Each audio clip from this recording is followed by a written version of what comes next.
ইসরায়েলের প্রধানমন্ত্রী বেনিয়ামিন নেতানিয়াহুর আস্তানা ধ্বংসে যে কোনো সময় ঝাঁপিয়ে পড়বে ইরানের সর্বোচ্চ প্রতিরক্ষা বাহিনী আইআরজিসি। এরই মধ্যে দেশটির পারমাণবিক অস্ত্র প্রসঙ্গে শঙ্কা জানিয়েছে পশ্চিমারা। তবে ইরানের পাশে আছে রাশিয়া।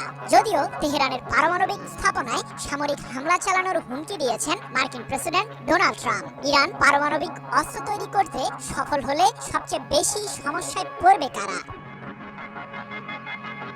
ফিলিস্তিনের গাজায় যুদ্ধবিরতির শর্ত ভঙ্গ ও আন্তর্জাতিক আইন লঙ্ঘন করে আবারও হামলা শুরু করেছে ইসরায়েল। এরই মধ্যে মৃত্যুর মিছিলে যোগ হয়েছে 6 শতাধিক মরদেহ।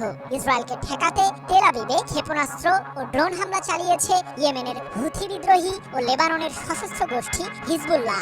নেতানিয়াহুর সামরিক আস্তানা ধ্বংসের দাবি করেছে হুথিরা।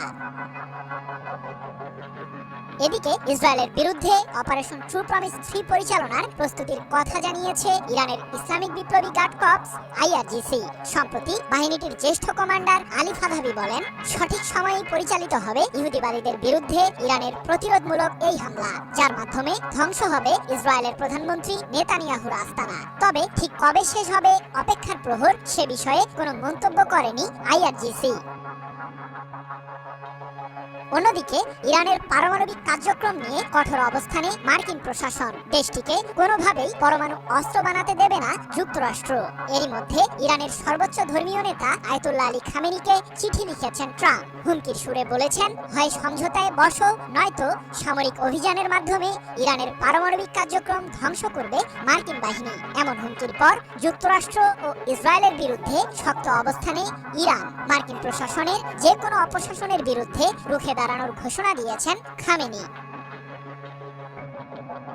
হোয়াইট হাউস ও তেহরানের এমন উত্তেজনার মধ্যে নিজেদের অবস্থান পরিষ্কার করল রাশিয়া। পারমাণবিক কর্মসূচি চালিয়ে যাবার অধিকার আছে ইরানের। দেশটি আন্তর্জাতিক আইন মেনেই সবকিছু পরিচালনা করছে জানিয়ে রুশ প্রেসিডেন্ট ভ্লাদিমির পুতিনের মুখপাত্র দিমিত্রি পেসকভ বলেন, অন্য সকল দেশের মতো ইরানেরও শান্তিপূর্ণ পারমাণবিক কর্মসূচি চালিয়ে যাবার অধিকার আছে।